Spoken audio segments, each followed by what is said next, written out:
UP के syllabus में देखिए, टीजीटी यूपी जो अभी आप जिसकी भर्ती देंगे, जिसका एग्ज़ाम देंगे, शारीरिक शिक्षा के सिद्धांत एवं शिक्षा मनोविज्ञान, ये एक बड़ा टॉपिक दिया हुआ है। जिसके तहत देखो क्या लिखा है, शारीरिक शिक्षा की परिभाषा क्या है।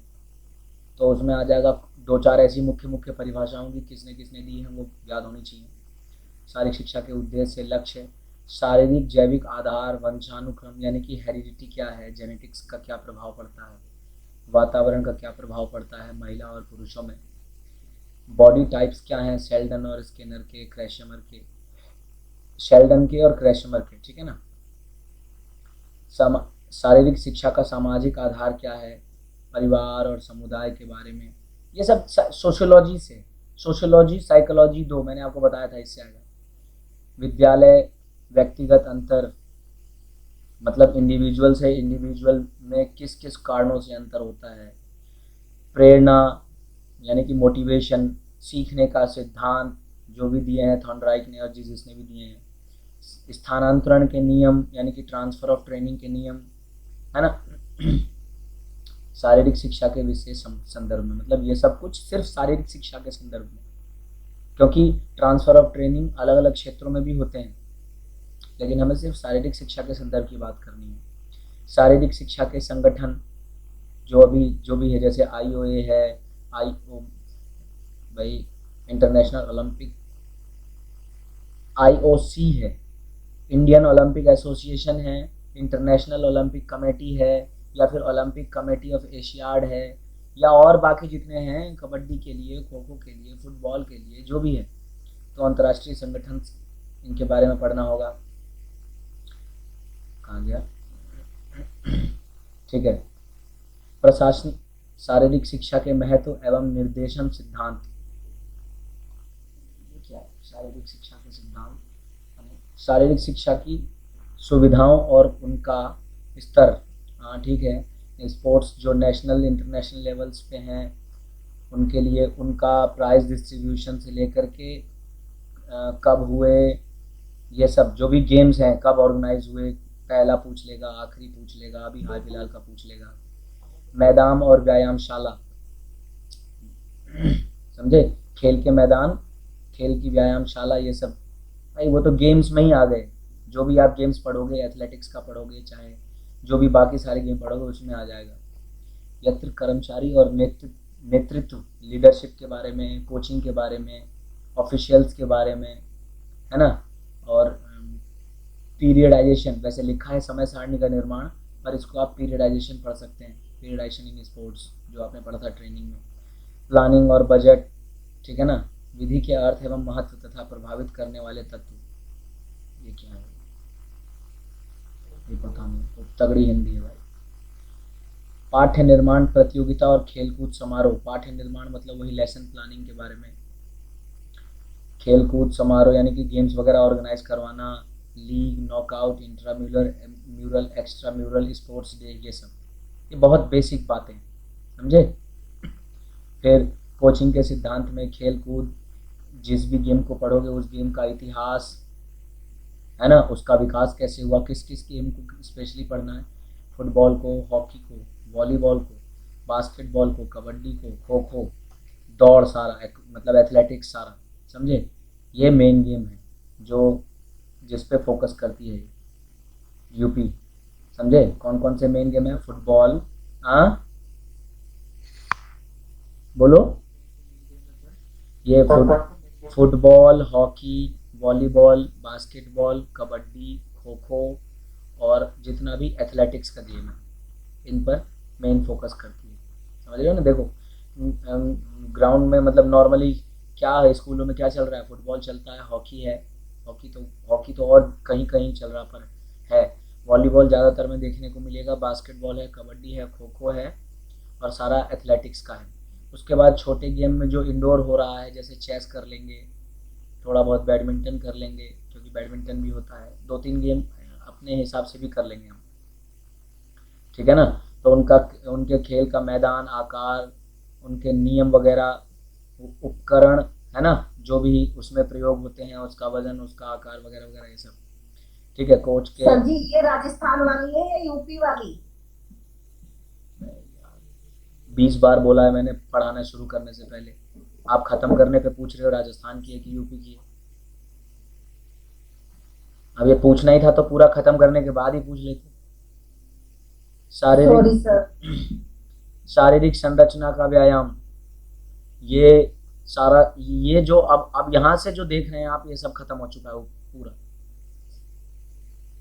पूरा। ये तो शुरू में ही खत्म हो चुका है आपका सारे, यानी कि एनाटॉमी पूरी, पूरा फिजियोलॉजी वगैरह, है ना, blood circulation, digestive system, respiratory system, है ना, वो ये बाहर जितने भी अंग, आप स्किन वगैरह जो भी है, त्वचा, आँख, कान, समझे, रक्त का संचार कैसे हो रहा है, श्वसन तंत्र पर प्रभाव कैसे पड़ता है, मांसपेशियों में परिवर्तन कैसे आता है, जो भी कॉन्ट्रैक्शन है 3 टाइप का, आइसोटोनिक, आइसोमेट्रिक वगैरह वगैरह, वो सब पढ़ चुके हैं आप। कुछ स्पोर्ट्स ट्रेनिंग में, तो कुछ सीधा किंजियो बायो में, तो कुछ एनाटॉमी में। खिलाड़ियों के चोट की देखरेख, यानी कि इंजरी और रिहेबिलिटेशन, ये पूरा पढ़ा चुका हूँ आपको। स्वास्थ्य शिक्षा, किन्जियोलॉजी, ये पढ़ा चुका हूँ मैं पूरा। जॉइंट्स के प्रकार, ये सब पूरा पढ़ा चुका हूँ मैं। शरीर में मूलभूत गतियाँ, यानी कि जितना भी मूवमेंट है सारा आप पढ़ चुके हैं, 14 से 14 तरीके का। खिलाड़ियों में सामान्य चोट यानी कि इंजरी, वो पढ़ चुके हैं आप। हाइड्रोथेरेपी पढ़ चुके हैं, इलेक्ट्रिक थेरेपी पढ़ चुके हैं, जो भी देते हैं हम। स्वास्थ्य एवं प्रभावित करने वाले तत्व, हेल्थ और हेल्थ को प्रभावित करने वाले तत्व, है ना, सामान्य संक्रमण रोग, जो अभी आपने ख़त्म किया। इंडिविजुअल हाइजीन, खुद की हाइजीन कैसे सही रखें, ये सब। सार्वजनिक स्वास्थ्य, सोशल हेल्थ, और जो प्रशासनिक है, विद्यालय वगैरह में जो स्वास्थ्य कार्यक्रम किया जाता है, संतुलित आहार वगैरह, तो ये सारा आप पूरी तरह से कर चुके हैं। मनोरंजन के लिए कैंप है। मनोरंजन की परिभाषा क्या है? मनोरंजन का विषय, मनोरंजन का महत्व, क्षेत्र, योजना, प्लानिंग, लीडरशिप, कैंप।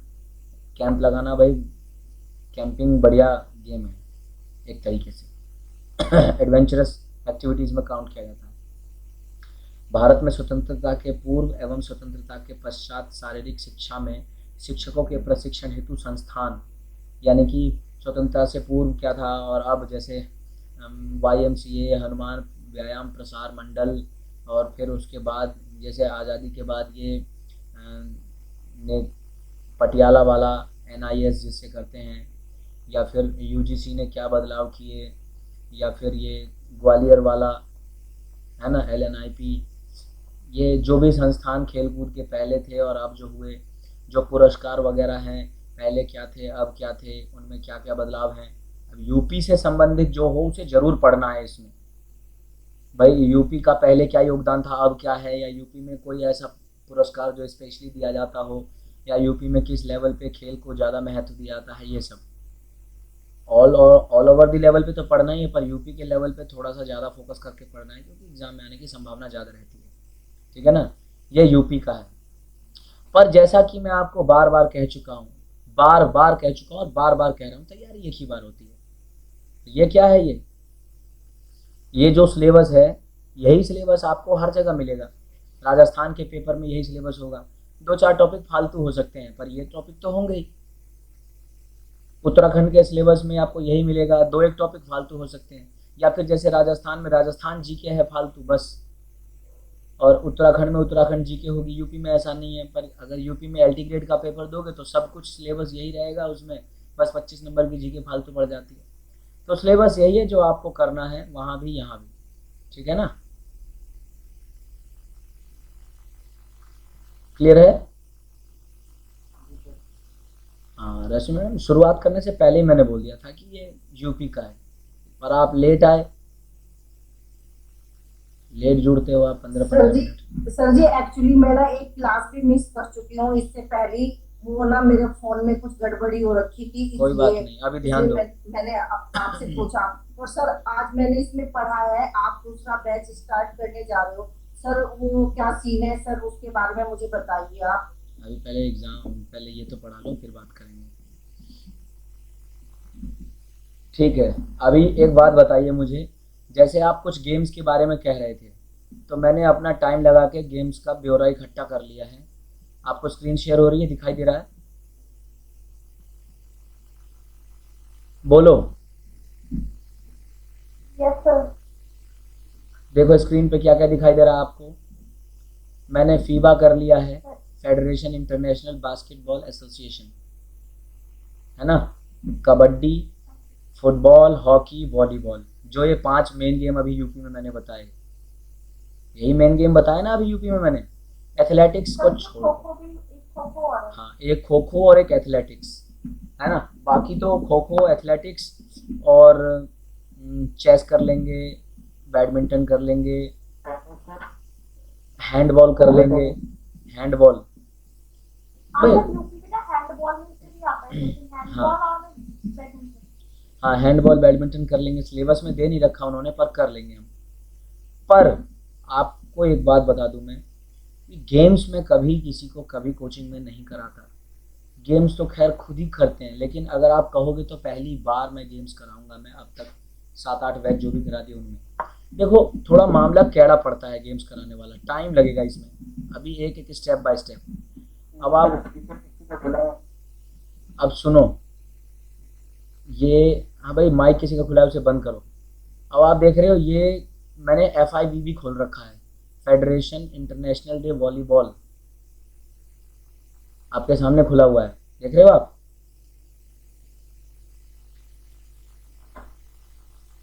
देखो दिखाई दे रहा है ये बोलो। जी सर। जो भी 5 गेम मैंने खोले हैं ये मैंने सीधा इनकी इंटरनेशनल वेबसाइट से यानी कि फीबा से लिया है, FIVB से लिया है। जो भी इसमें नियम मौजूद हैं ये ही सर्वे सर्वा नियम है, कोई इन्हें नकार नहीं सकता, कोई इसमें अपने नए नियम बता नहीं सकता। सेम टू सेम ये आपने याद कर लिया और एग्जाम में लिख लिया, और कभी गलती हुई तो आप इसका रेफरेंस दे सकते हो कि भाई ये तो यहाँ ये है, तुमने ऐसा कैसे कर दिया। 35वें FIVB कांग्रेस 2016 में ये अपडेट हुए थे सारे, समझे। ऑफिशियल वॉलीबॉल रूल 2017 से 2020 ये दिया हुआ है यहाँ, उनकी वेबसाइट पे यही मौजूद है। इसकी फुल फॉर्म आपको याद होनी चाहिए, फेडरेशन इंटरनेशनल डे वॉलीबॉल। दिखाई दे रहा है,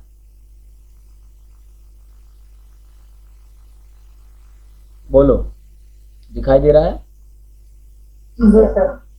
अच्छा एक और बात बता दो मैं, जैसा कि मैं आपको बता चुका हूँ कराता नहीं हूँ भाई, मैं तो मंथली के हिसाब से पढ़ा रहा हूँ ना, कोई दिक्कत नहीं है, मैं तो करा दूँ।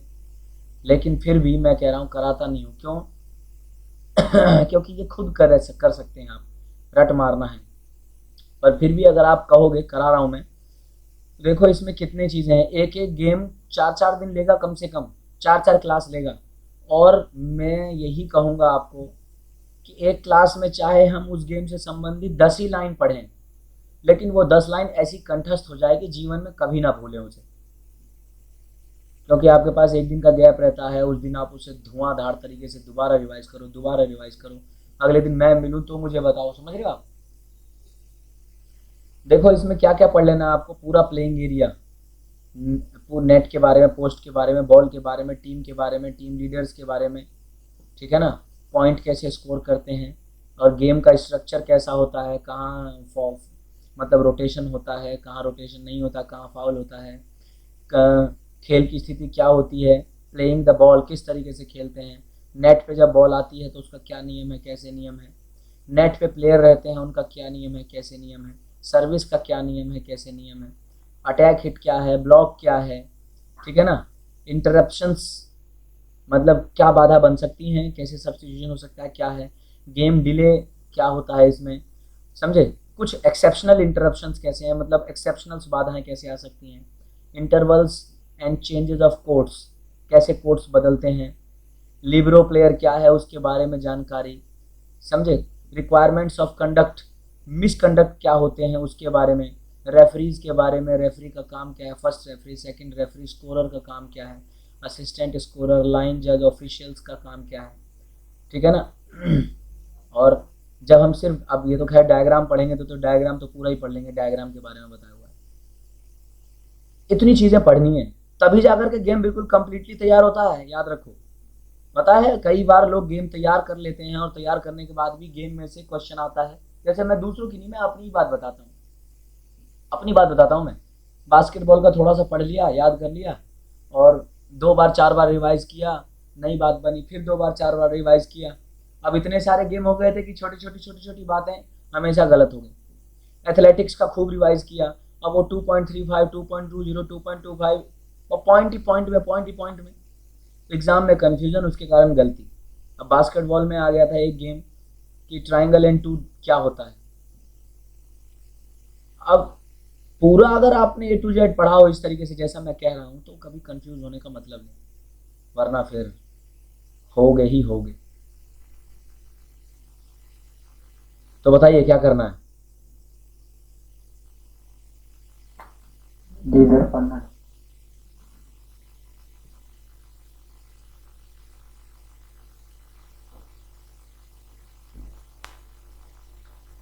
हम पढ़ रहे हैं वॉलीबॉल, FIVB से सीधा डायरेक्ट प्रसारण इसका FIVB से हो रहा है। किससे? फुल फॉर्म क्या है इसकी? बोलो फुल फॉर्म क्या है? International volleyball. अच्छा, क्या बताया था फुल फॉर्म इसका मैंने? Federation international DED। वो DE जो D आता है उसको भूलो मत। क्या है? जो कोर्ट है, कोर्ट, उसकी मेजरमेंट कितनी होती है? 18/9। जो वॉलीबॉल का कोर्ट है उसकी मेजरमेंट कितनी है? 18/9, है ना? जी sir. Surrounded by a free zone which is a minimum of 3 meter wide on all sides। यानी कि कम से कम 3 मीटर चौड़ा रहना चाहिए उसके आसपास का फ्री जोन, कम से कम 3 मीटर। ठीक है ना?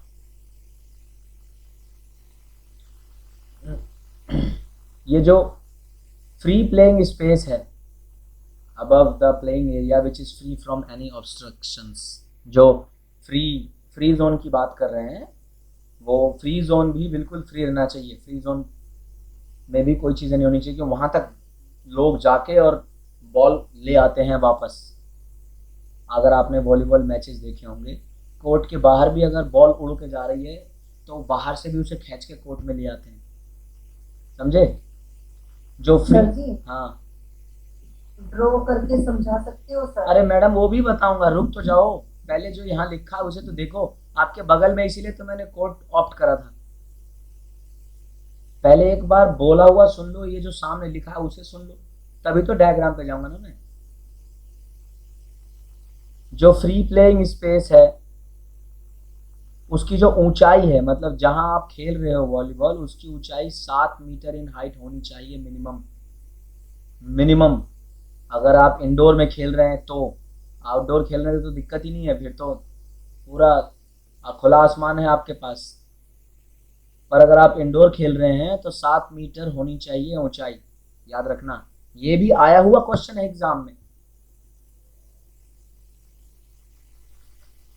फॉर FIVB, यानी कि FIVB के लिए, मतलब जो वर्ल्ड कॉम्पिटिशन्स हो या कोई भी ऑफिशियल कॉम्पिटिशन कराती है FIVB, तो जो फ्री जोन होता है वो 5 मीटर, साइड लाइन से 5 मीटर से 6.5 मीटर के बीच होना चाहिए, समझे? मतलब 5 मीटर साइड लाइन में और 6.5 मीटर एंड लाइन में। अब आप देखो जरा, और जो हाइट है प्लेइंग स्पेस का वो 12.5 मीटर का होना चाहिए फ्रॉम द प्लेइंग सरफेस। अब देख रहे हो, जो वर्ल्ड कंपटीशन की बात कर रहे हैं, जो ऑफिशियल कंपटीशन की बात कर रहे हैं, वहां पर हाइट 12.5 मीटर की दे दी। कितनी? बोलो कि 12.5 मीटर वहां पर।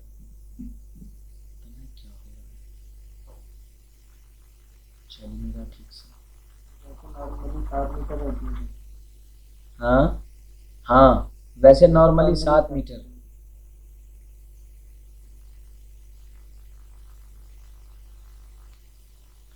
अभी देखो ये डायग्राम देखो, आपके सामने ये डायग्राम दिखाई दे रहा है। इस डायग्राम में ये लाइन आपको दिखाई दे रही है, एक एक कोर्ट की एक एंड की लाइन से लेके दूसरे कोर्ट की दूसरी एंड की लाइन, ये जो सबसे लास्ट लाइन है इसको बैक लाइन बोल रहे हैं। याद रखना, या तो एंड लाइन बोल दो या बैक लाइन बोल दो, ठीक है ना। क्या चीज, या तो एंड लाइन या बैक लाइन। इस पे भी ड्रॉ कर देते हैं।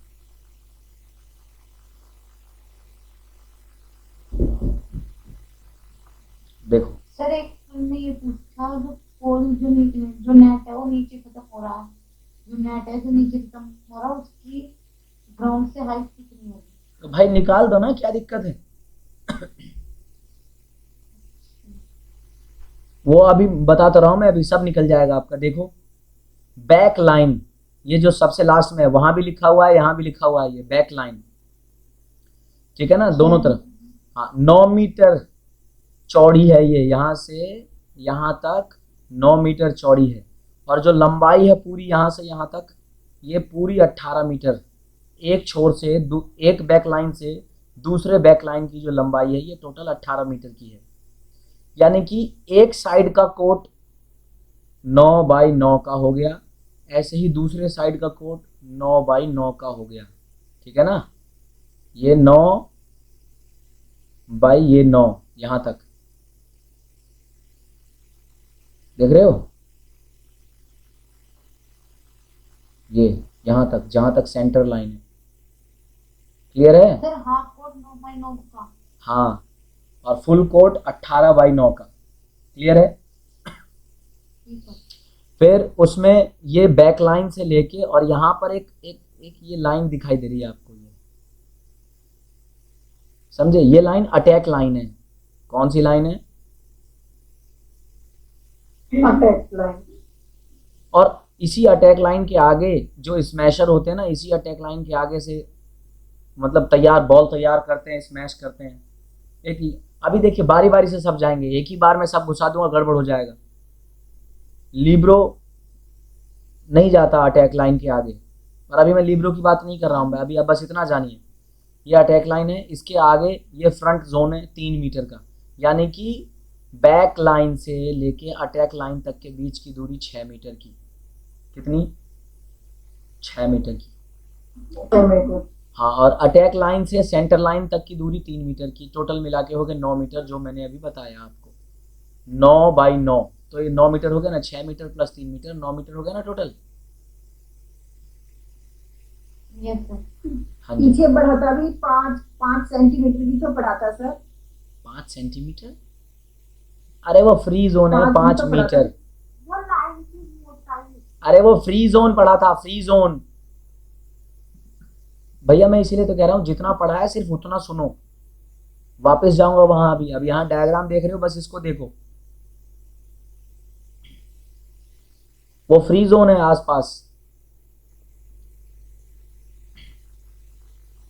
देखो क्या लिखा है, कम से कम 3 मीटर चौड़ा होना चाहिए चारों तरफ से फ्री जोन। लेकिन अगर ऑफिशियल गेम आप खेल रहे हो तो 5 metre from the side lines and 6.5 metre from the end lines. यानी कि जो ये साइड लाइन है, ये साइड लाइन, ये जो साइड लाइन दिखाई दे रही है आपको, इस साइड लाइन की तरफ 5 मीटर होना चाहिए, और ये जो एंड लाइन है, इस एंड लाइन की तरफ 6.5 मीटर का फ्री जोन होना चाहिए। समझे?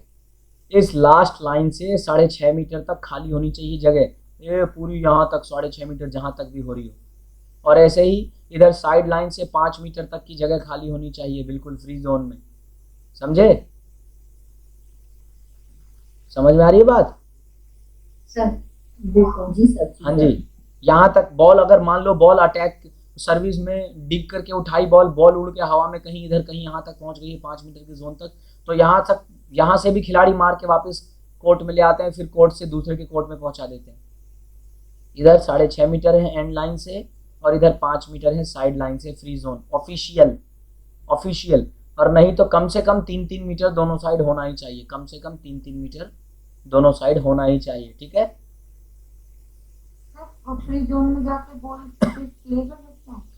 हाँ, और क्या, फ्री जोन से बॉल खींच के ले आते हैं कोर्ट में। गिरने नहीं देनी, 3 बार में ही पार होनी है ना बॉल। सर मैंने मैचों में देखा 2 में भी पार कर देते हैं। हाँ कर लो बिल्कुल, क्या दिक्कत है। मैं पार होनी चाहिए। 3 लास्ट है, 3 अटेम्प्ट में हो जानी चाहिए। ये पूछना सर, इसमें एक बार किक यूज करते हैं? किक नहीं, कोई भी बॉडी पार्ट, पैर भी यूज कर सकते हो, सिर भी यूज कर सकते हो, अभी बाद में बताएंगे, देखिए। ठीक है, अब देखिए, ये जैसा इधर से पढ़ लिया आपने 6 मीटर 3 मीटर, ऐसा ही उधर से, तो आपको क्लियरली याद हो गया। अभी आप क्या खुद भी जब अगर आप डायग्राम बनाओगे तो ऐसे ही ड्रॉ करोगे और ड्रॉ करके याद करने की कोशिश करोगे। कहाँ गया?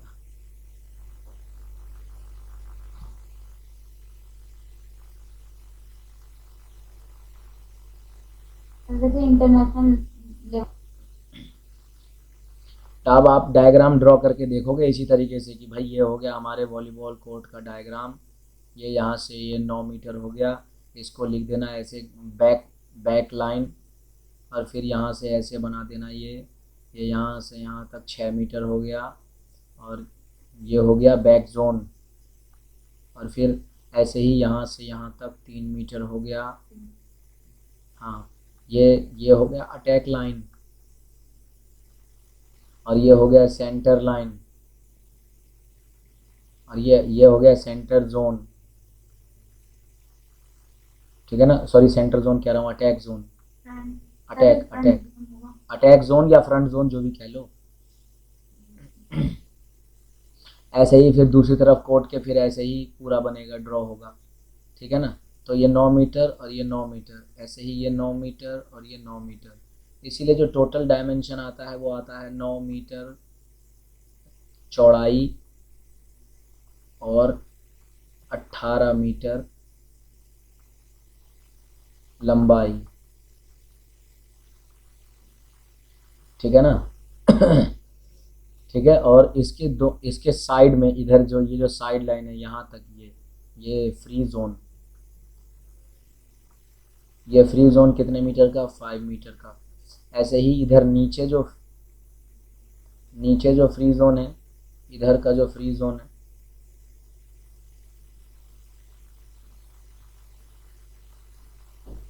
ये फ्री जोन 5.5 मीटर का।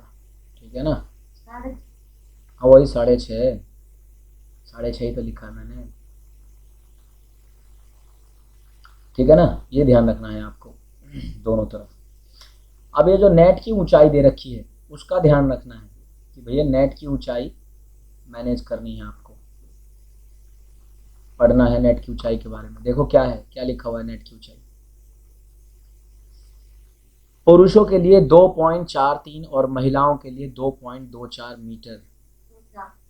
2.43 मीटर का मतलब क्या होता है? 2 मीटर 43 सेंटीमीटर। 2 मीटर और 2.43 मीटर है ना, तो 2 मीटर और ये 43, क्या बोलो ना,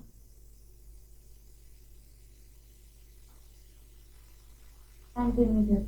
अब देखो 2.43 का मतलब फाइनली कितना है? 243 सेंटीमीटर, ये मतलब है इसका। इसको मीटर में बदलने के लिए 100 से भाग दे दिया तो ये हो गया 2 मीटर 43 सेंटीमीटर। क्लियर है?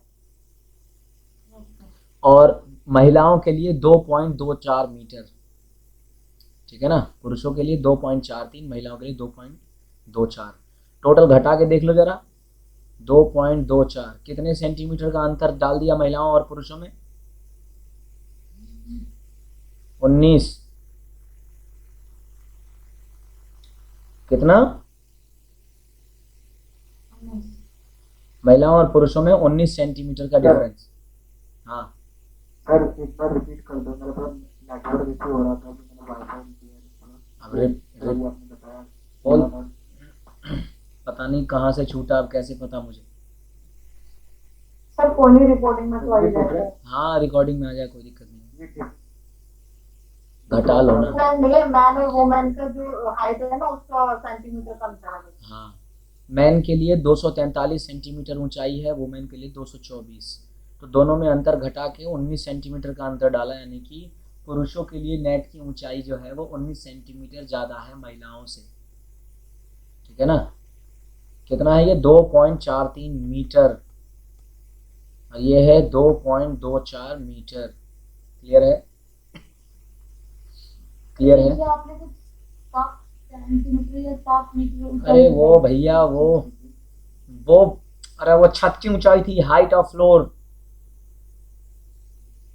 अगर आप इंडोर खेलते हो तो जो ऊपर है, ऊपर का जो फ्री जोन है, आसमान, भाई खुले में तो कोई दिक्कत ही नहीं है, लेकिन इंडोर खेलते हो तो आपके छत की ऊंचाई नॉर्मली 7 मीटर रहनी चाहिए, ये कहता है FIVB। लेकिन कोई भी वर्ल्ड चैंपियनशिप हो रही है या कोई भी ऑफिशियल इंटरनेशनल गेम हो रहा है तो उसमें वो छत की ऊंचाई 12.5 मीटर तक रखते हैं, 12.5 मीटर रखते हैं, ठीक है ना। वो क्या है, ऊंचाई का फ्री जोन, ऊंचाई का फ्री जोन है ये जो नेट है, ये नेट इस नेट में 10 बाई 10 सेंटीमीटर के 1000 खाने होते हैं। कितने? 10 बाई 10, 4x4 mm के 10 बाई 10 सेंटीमीटर, यानी कि एक खाना 10 सेंटीमीटर का होता है इसका। ऐसे 10 और ऐसे 10 सेंटीमीटर बाय 10 सेंटीमीटर, 10 बाय 10 के टोटल 1000 खाने होते हैं नेट में।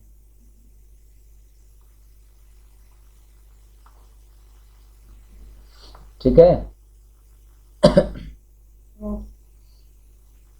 चलिए, अभी डायग्राम देख के आपको यही जानना था, दोनों तरफ साइड में एंटीना भी लगा होता है, बिल्कुल कोर्ट के एंड पे, समझे। और इस एंटीने की भी ऊंचाई होती है 80 सेंटीमीटर। कितनी? सर ये जो नेट के जो ये है ना धागा रस्सी जो भी होती है इसकी भी होती है मोटाई 4 mm की। हाँ, इसकी भी होती है 4 mm, एक एक धागे की। ये जो साइड में आप धागे की मोटाई, ये जो आप ये देख रहे हो, नेट बना हुआ है। हाँ हाँ, ये जो देख रहे हो, ये एंटीना जो देख रहे हो आप, ये एंटीना, ये लाल कलर का, इस एंटीने की भी ऊंचाई 80 सेंटीमीटर होती है। नेट को छोड़ के, याद रखना, नेट को छोड़ के 80 सेंटीमीटर। अब पता है एग्जाम में तकलीफ देने के लिए वो 80 सेंटीमीटर ना लिख के वो मीटर में लिख देंगे, तो आपको तकलीफ क्यों होगी भाई, बोलो। 80 सेंटीमीटर है, यानी कि कितना मीटर है? 0.80 मीटर, ठीक है ना। लेकिन जो नेट है, ये जो नेट है, इस नेट की चौड़ाई कितनी होती है? इस नेट की चौड़ाई होती है 1 मीटर। कितनी? बोलो कितनी? 1 मीटर। तो नेट समेत एंटीने की ऊंचाई कितनी हो गई? 1 मीटर 80 सेंटीमीटर। नेट समेत कितनी हो गई? 1 मीटर 80 सेंटीमीटर। 1 metre 80 centimetre. तो नेट की चौड़ाई 1 मीटर और नेट की लंबाई इस पार से उस पार तक, भाई कोर्ट वाली बात, कोर्ट के बाहर तो फिर एंटीना लग ही जाता है, ठीक है ना। चलिए जरा पहले और देखिए, ठीक है। प्लेइंग सरफेस की बात कर रहे हैं तो बड़ी कॉमन सी बातें हैं जो लिखी हुई हैं, पर फिर भी मैं बता देता हूँ। प्लेइंग सरफेस फ्लैट होना चाहिए, हॉरिजॉन्टल होना चाहिए, समतल, बिल्कुल यूनिफॉर्म, इस पार से उस पार तक पूरा ग्राउंड बिल्कुल समतल होना चाहिए। किसी भी प्रकार की ऊंच नीच, कहीं भी गड्ढा बड्ढा नहीं हो जिससे कि प्लेयर को इंजरी हो सके, समझे। जो सर एक चीज और बताइए, हाँ, ये जो पोल लगे हुए हैं, ये कोर्ट लाइन जो है लास्ट वाला जो बोर्ड है, इससे कितनी बाहर होते हैं? अभी बता रहा हूँ मैं। मुझे पता था कि पूछेंगे, पर अभी पूरे डायग्राम को जानने दीजिए। सर ये दोनों पोलों के बीच में 11 मीटर का, ये 11 हाँ भैया रुक जाओ, अभी अब डायग्राम देख के खत्म कर लिया ना, अब जरा प्लेइंग सरफेस और डायग्राम को यहाँ से भी खत्म कर लो ना, आ जाओ यहीं। जो सरफेस होना चाहिए ना ज़्यादा रफ हो और ना ही ज़्यादा स्लिपरी हो, समझे। बिल्कुल नॉर्मल फ्रिक्शन होना चाहिए उस पर, इस बात का खासा ख्याल रखा जाता है। जो FIVB का जो वर्ल्ड और ऑफिशियल कंपटीशन होता है, ओनली अ वुडन और सिंथेटिक सरफेस इज अलाउड। समझे? वुडन सरफेस होता है, याद रखना, जो भी वर्ल्ड कंपटीशन होता है FIVB द्वारा। समझ रहे हो? टाइल वाइल की ईंट की चीज पे ना हो, मिट्टी विट्टी पे ना हो, समझे? वुडन फ्लोर हो या कोई भी सिंथेटिक सरफेस हो, मतलब जो भी, अगर कोई मतलब मान लो फर्श भी है, सीमेंट वाली फर्श भी है, तो उसके ऊपर सिंथेटिक कोटिंग होनी चाहिए पूरी, जो कि उतनी ज़्यादा नुकसानदेह ना हो, और वो पहले FIVB अप्रूव करेगा। तो आप मान के चलो कि ज़्यादातर वुडन कोट पे ही होता है FIVB द्वारा जो भी होता है। समझे? ठीक है ना? कोट का जो सरफेस होगा, प्लेइंग कोट का जो सरफेस होगा, वो हल्के रंग का होना चाहिए। तो FIVB के लिए जो ऑफिशियल कॉम्पिटिशन्स होते हैं उसमें वाइट कलर की लाइंस होनी चाहिए। White colours are required for lines. जितनी भी लाइनिंग बनी होंगी साइड में, back line, centre line, attack line, समझ रहे हो, साइड लाइंस जो भी बनी होंगी, किसकी बनी होंगी, किस कलर की होंगी? वाइट कलर की। वाइट कलर की। और उसके बाद दूसरे कलर्स का इस्तेमाल करेंगे, एक मतलब फ्री जोन, प्लेइंग कोट वगैरह बनाने के लिए दूसरे कलर्स का इस्तेमाल करेंगे। समझे? अब देखो, इसके लिए भी डायग्राम दिखा देता हूं मैं आपको।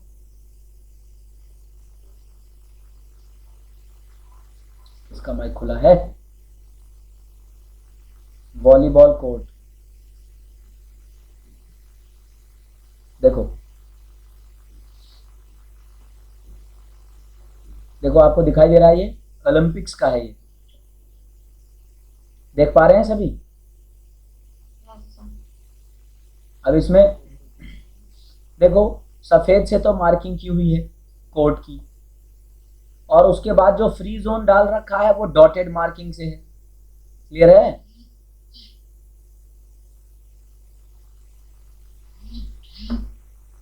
अरे ये बंद करो ना मैडम माइक अपना। प्लीज माइक बंद करिए सर। था ना, माइक ऑन करके भूल जाते हैं।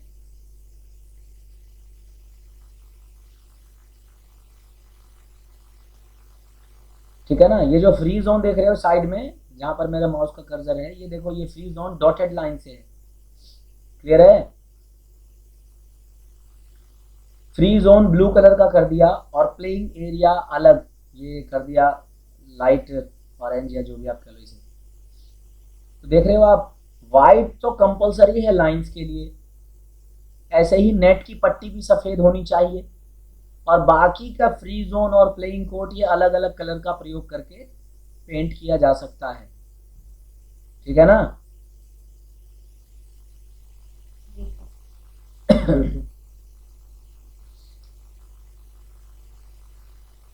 ठीक है।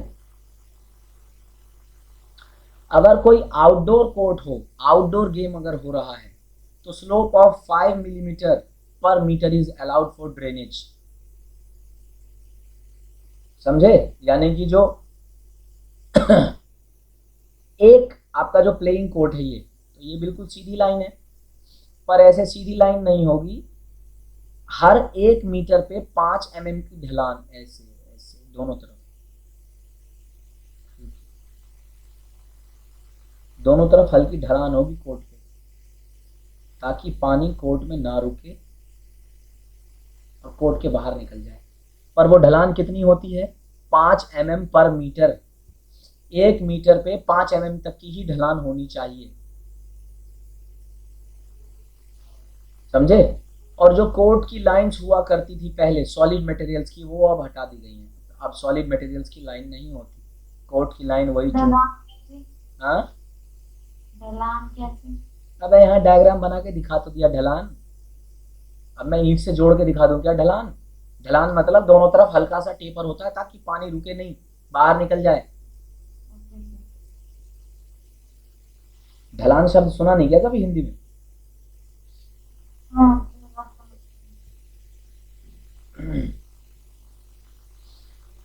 ठीक है। लाइंस ऑफ कोर्ट, सारी लाइंस 5 सेंटीमीटर चौड़ी होनी चाहिए। कितनी? 5 सेंटीमीटर। एंड दे मस्ट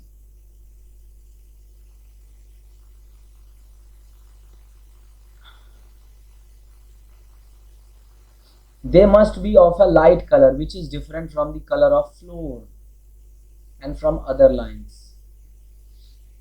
देखो लाइट कलर का होना चाहिए जो कि फ्लोर या दूसरी लाइन से बिल्कुल अलग रंग का हो, ताकि दिखाई दे जाए कि ये लाइन है, इसीलिए लाइन को व्हाइट कलर कहा गया है। अगर आप देखो व्हाइट कलर तो है ही है, अगर इंटरनेशनल गेम में, ऊपर बता दिया मैंने आपको, कंफ्यूज मत होना कभी भी। अगर इंटरनेशनल गेम हो रहा है, कोई भी वर्ल्ड गेम हो रहा है, कोई भी सफेद रंग की ही लाइन होगी। लेकिन अगर आप कोई इंटरनेशनल या कोई वर्ल्ड गेम नहीं कर रहे हैं, कहीं भी वॉलीबॉल का कोर्ट, कोई भी वैसा गेम कर रहे हैं जो कि इंटरनेशनल लेवल पे नहीं है या वर्ल्ड लेवल पे नहीं है, तो आप लाइन बिल्कुल हल्के रंग की रखेंगे और वो कोर्ट और बाकी के रंगों से अलग होना चाहिए बस। बाउंड्री लाइंस क्या है? 2 side lines and 2 and lines. कितनी? 2 side lines and 2 and lines mark the playing court, यानी कि इधर इधर ये 2 एंड लाइन और इधर इधर ये 2 साइड लाइंस, ये कोर्ट की मार्किंग होती है, समझे? और इसी के अंदर बाकी सारा डायमेंशन होता है, ये तो आप जानते हैं। सेंटर लाइन, कोर्ट को आधा आधा डिवाइड करने के लिए बिल्कुल 9 मीटर के अंतराल पर एक लाइन खींची होती है जो कि कोर्ट को आधा आधा डिवाइड करती है, जिसे हम सेंटर लाइन कहते हैं। दोनों कोर्ट में एक अटैक लाइन होता है, मैंने अभी डायग्राम में दिखाया आपको, समझे? और वो 3 मीटर की दूरी पर होता है सेंटर लाइन से, समझे? और उसी को हम फ्रंट जोन कहते हैं। इतना तो बता ही चुका हूं आपको डायग्राम दिखा करके, देखा ही आपने। क्यों? ये रहा बीच में सेंटर लाइन, 3 मीटर की दूरी पर ये फ्रंट जोन पूरा, उसके पीछे ये बैक जोन। आप देखो जानने वाली बात, FIVB के लिए कोई भी वर्ल्ड या ऑफिशियल कंपटीशन हो रहा है तो attack line is extended by the addition of broken lines from the side lines, समझे? अभी बताता हूं, देखो। With 15 centimetre short lines 5 centimetre wide drawn 20 centimetre from each other to a total length of 1.75 metre. क्या कहना चाह रहा है ये? अगर कोई भी इंटरनेशनल गेम हो रहा है, अब मुझे आपको डायग्राम स्प्लिट करके दिखाना होगा। ये चलो यही डायग्राम देख लो, अच्छा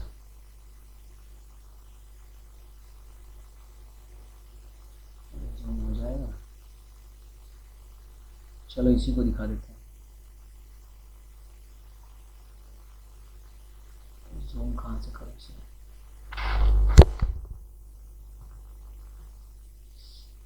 समझने की जरूरत है आपको, इसलिए मैं दिखा ही दूं।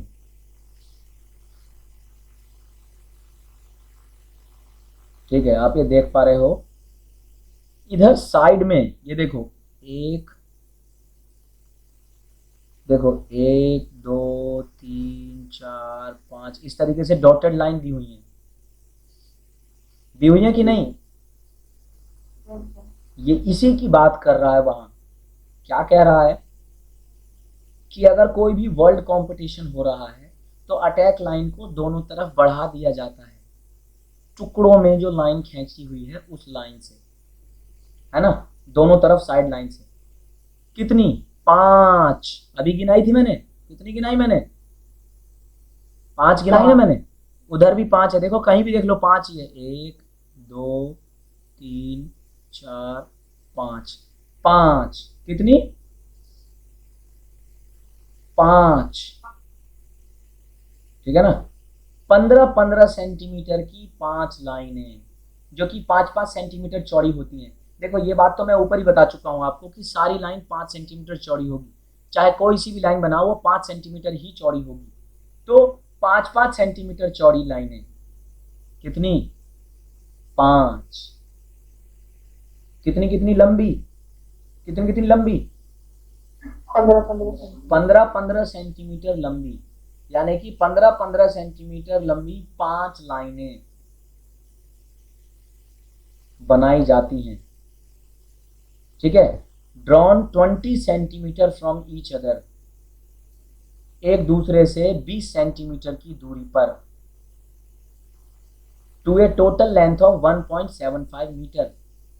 यानी कि टोटल कितनी दूरी तय हो गई, 1.75 मीटर। यानी कि देखो यहाँ से लेके यहाँ तक की जो पूरी दूरी हो गई वो पूरी दूरी हो गई 1.75 मीटर। जरा कर लेना जरा, 15 सेंटीमीटर। 75 तो सेंटीमीटर, तो ये 5 जो लेंथ की होती है अभी सुनो, देखो तो सही, और वही, दूसरे- अरे रुको तो सही, रुको, ए लाली रुक जा, अबे वही तो करा रहा हूँ मैं। इतने दिनों में आपने यही नहीं समझा, जब तक मुझे संतुष्टि नहीं होती मैं कराता हूँ। 15-15 सेंटीमीटर की 5 लाइनें, तो 15 बचे 75 सेंटीमीटर हो गए। 15 सेंटीमीटर की है। ले, अभी तक आपको यही नहीं समझ में आया? सर रुक रुक के चल दिया मेरे में तो। 15-15 सेंटीमीटर की 5 लाइनें तो हो गए 75 सेंटीमीटर। उसके बाद इनके बीच में एक लाइन से, देखो ये जो एक लाइन है, इससे दूसरी लाइन के बीच में जो दूरी है, ये दूरी कितनी है, बोलो Meenakshi madam? 20 centimetre sir. 20 centimetre की दूरी है। एक लाइन से दूसरी लाइन की 20 सेंटीमीटर। तो जरा 20-20 सेंटीमीटर के कितने गैप होंगे बताना। देखो देखो, मैं डायग्राम को ड्रॉ करता हूँ आपके सामने, जीओ इस डायग्राम को जीओ तभी याद रहेगा। एक, ये रही मेन कोड की लाइन, बाउंड्री लाइन, ठीक है ना, ये 1, ये 2, ये 3, ये 4, ये 5। तो 20-20 सेंटीमीटर के कितने गैप हो गए, 1, 2, 3, 4, कितने गैप हो गए? अब समझ आया सर मुझे। तो 20-20 सेंटीमीटर के 4 गैप हो गए, तो ये हो गए 80 सेंटीमीटर। और ये देखो पहली लाइन में भी गैप है, लग रहा है पहला भी गैप है, पहला गैप छूट गया हमारा, ये रहा, ये आ जा इरेजर।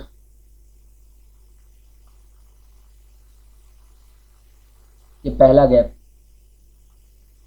ये ऐसे पहला गैप, ये भी एक 20 सेंटीमीटर का गैप है। तो टोटल 100 सेंटीमीटर का गैप हो गया। 100 सेंटीमीटर का तो ये गैप हो गया, और ये 15, 15, 15, 15, 15 के टोटल 75 सेंटीमीटर का ये हो गया। तो टोटल 175 सेंटीमीटर, या फिर आप उसको कह सकते हो 1 मीटर 75 सेंटीमीटर का टोटल गैप लाइन। ये क्या है, ये क्या है, ये क्या बनाया गया, ये अटैक लाइन को बढ़ाया गया है, यानी कि इस एरिया तक से भी अटैक करा जा सकता है ऑफिशियल गेम्स में, इंटरनेशनल ऑफिशियल गेम्स में, समझे? और इसी को कह रहे हैं द कोच रेस्ट्रिक्शन लाइन।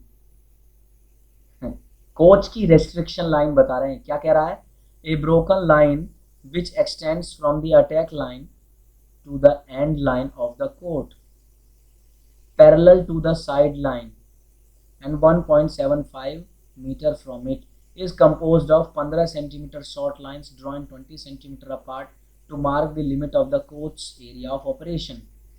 अब देखो ये भी समझ लो जरा, क्या कह रहा है, कोच की रेस्ट्रिक्शन लाइन क्या है, ये है कोच की देखो कोच खड़ा हुआ दिखाई दे रहा है आपको यहाँ पे, ये कोच खड़ा हुआ दिखाई दे रहा है, इस लाइन के आगे कोच का रिस्ट्रिक्शन है, इसके आगे नहीं जा सकता। यानी कि देखो कितनी लाइन है, 1, 2, 3, 4, 5, तो ये हो गई यहाँ तक, और इधर से एक पैरेलल भी है ऐसे डॉट, ये पैरेलल, इसके समानांतर भी पूरे कोर्ट के चारों तरफ एक लाइन ड्रॉ करी गई है, समझ रहे हो, दोनों तरफ, समझ रहे हो मेरी बात, ऐसे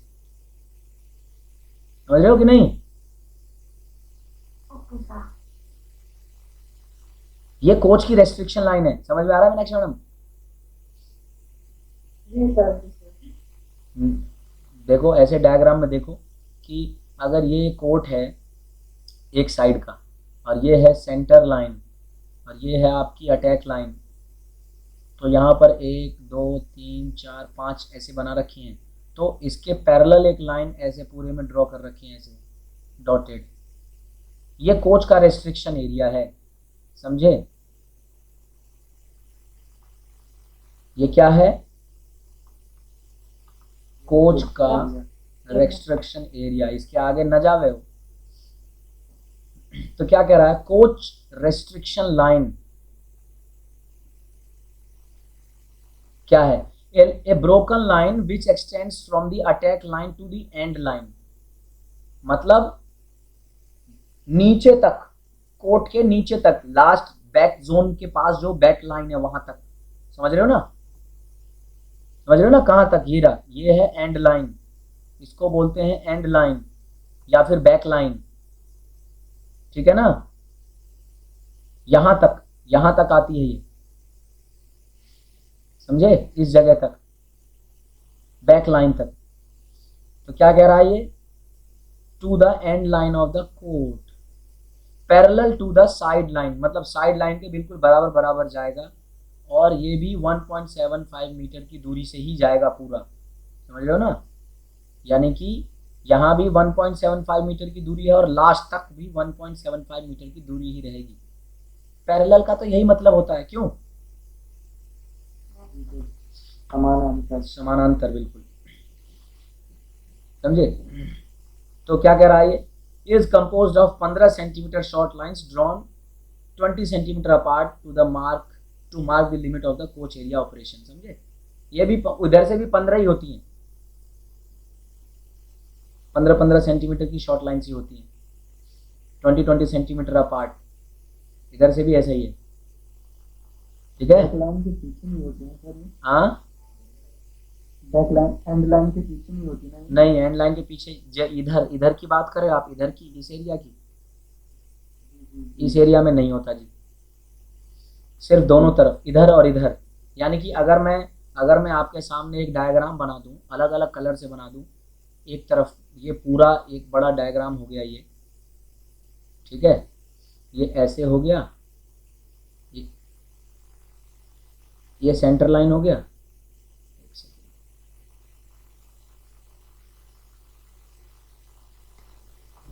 सेंटर लाइन सेंटर में नहीं बनी होगी। ये सेंटर लाइन हो गया, और ये इधर से आपका हो गया अटैक जोन, अटैक लाइन, ये अटैक लाइन, ठीक है ना? लाल भाई, सब वाइट से लाइन खींच दी थी मैंने, लाल से सारी लाइन खींच दी है, अब आपको ऑटोमेटिक समझ में आना चाहिए। अभी ये जो सेंटर लाइन है, इसके पास ये जो अटैक लाइन है, इस अटैक लाइन से 1 2 3 4 5 इधर ऐसे 1 2 3 4 5 ऐसे ही, उसमें 1 2 3 4 5 ऐसे ही 1 2 3 4 5, और ऐसे ही ये जो है ना, ये यहाँ से यहाँ तक पूरा पीछे पैरेलल पीछे तक आता है, समझे? कोच का रेस्ट्रिक्शन एरिया डिफाइन करने के लिए। सिर्फ बैक जोन एरिया में ही ये लाइन। हाँ जी, अटैक मतलब ये तो सेंटर है ना, ये, हाँ ये सेंटर लाइन है ना, तो छोड़ दो। Side zone. हाँ, बैक जोन में नहीं, मतलब नहीं, बैक तो हाँ, हाँ, बैक जोन। हाँ, बिल्कुल बिल्कुल बिल्कुल बिल्कुल, बैक जोन में, साइड जोन कुछ नहीं होता, बैक जोन में, बैक जोन के बाहर बाहर है ये, और फ्री जोन में है ये लाइन, ठीक है ना? किसमें है ये लाइन? फ्री जोन में है, पिछले एरिया में, कोर्ट के पिछले एरिया में, और ये एरिया जो है, यही है कोच का रेस्ट्रिक्शन एरिया, ठीक है ना? सीधा फीवा से पढ़ रहे हैं हम online. Federation international day volleyball, clear है? अभी जोन और एरिया को डिसाइड करेंगे। फ्रंट जोन,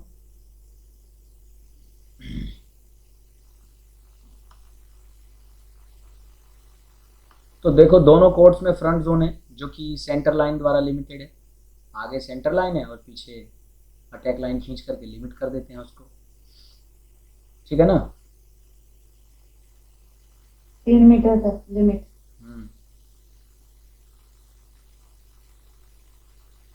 देखो क्या लिखा है, the front zone is considered to extend beyond the side lines to the end of the free zone.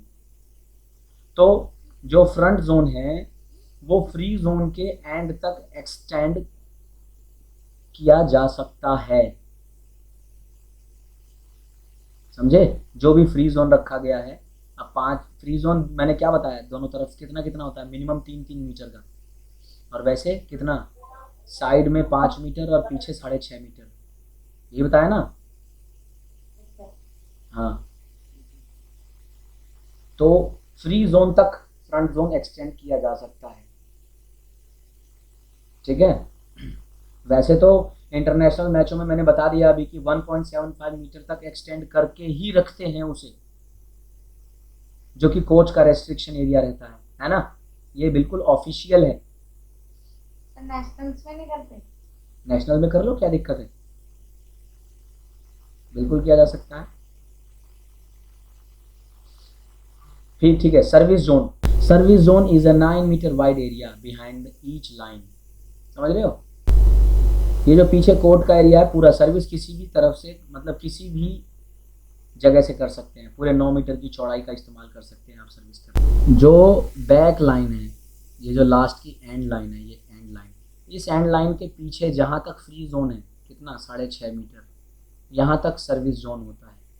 यानी कि पीछे से कहीं से भी दौड़ के आके सर्विस कर सकता है। लेकिन यहाँ पर ये जो साइड लाइन है, याद रखना, दोनों तरफ 15-15 सेंटीमीटर की लाइन खींची होती है। कितनी? 15 सेंटीमीटर दोनों तरफ, 15-15 सेंटीमीटर की चौड़ी लाइन खींची हुई होती है। कितने कितने के गैप पे? कितने के गैप पे? 20 सेंटीमीटर के गैप पे, समझे? यानी कि एंड लाइन से टोटल 20 सेंटीमीटर का गैप होना चाहिए। अगर मैं अब इस डायग्राम को क्लियरली आपको देखो इस कलर से, हाँ, ये आपका एंड लाइन है। इस एंड लाइन से इतना सा गैप छोड़ के यहाँ से ये 15 सेंटीमीटर की लाइन खींची हुई है, समझे? ये एंड लाइन है, इस एंड लाइन से 20 सेंटीमीटर का गैप छोड़ के यहाँ से 15 सेंटीमीटर की लाइन खींची हुई है। सर ऊपर की तरफ गैप छोड़ के? हाँ जी, यहाँ से 20 सेंटीमीटर का गैप छोड़ के, ये गैप छोड़ा हुआ है 20 सेंटीमीटर दोनों तरफ, ठीक है ना। ये बता रहा है कि इससे 15 सेंटीमीटर दूर से आप नहीं जा सकते। मतलब इसके इधर, अगर आप इसके इधर से सर्विस करते हैं तो वो फाउल सर्विस हो जाएगी, समझे? दोनों साइड, समझे? इसके इधर नहीं आएगी सर्विस। क्लियर है इतना? जैसे अभी समझ में आया। बस करो इतना ही, इतने ही। डायग्राम वायग्राम को 2-4 बार बना के देख लो, कोई जल्दबाजी नहीं।